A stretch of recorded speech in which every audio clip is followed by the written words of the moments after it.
ఇంకా గురుగారు మా ప్రాంతంలో అగ్నిగుండం తొక్కుతామండి, మేము పూజ చేసి అగ్నిగుండం బాగా తొక్కుతాం, ఇది కరెక్టా కాదా, ఇది ఎలా చేయాలని నా దగ్గర చాలా మంది అడుగుతున్నారు. మాల వేసుకోగానే మిమ్మల్ని ఏమని అంటున్నారు? స్వామి అంటున్నారు కదా.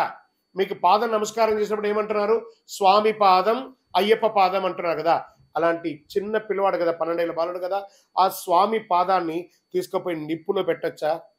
నేను ఈ దేశంలో ఇంతమంది ఉండగా ఇతనికి మాల వేసుకొని ఇతని శరీరంలోకి నేను ఆవగిస్తే నన్ను తీసుకుపోయి వీడు అగ్నిలో దింపాడని చెప్పి అయ్యప్ప ఆనందపడతాడా, శపిస్తాడా?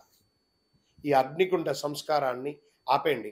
మీరు మాలలో లేనప్పుడు అంగప్రదక్షిణ చేయండి అగ్గిలో, ఎవరికి కావాలి?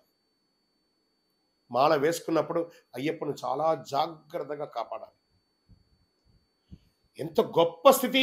మిమ్మల్ని అయ్యప్ప అని పిలిచే ఒక పదవిని ఇచ్చాడు కదా.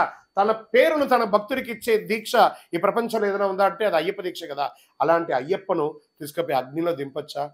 తప్పు కదా. జాగ్రత్తగా ఉండాలి.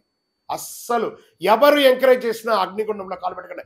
అందులో అగ్ని దైవ స్వరూపం. ఈరోజు అగ్ని లేకపోతే దీపం వెలగదు, అగ్ని లేకపోతే హోమాదులు వెలగదు, అగ్ని లేకపోతే భోజనం వెలగదు. అలాంటి అగ్నిని మనం తొక్కొచ్చా? శపించడు ఆ అగ్ని.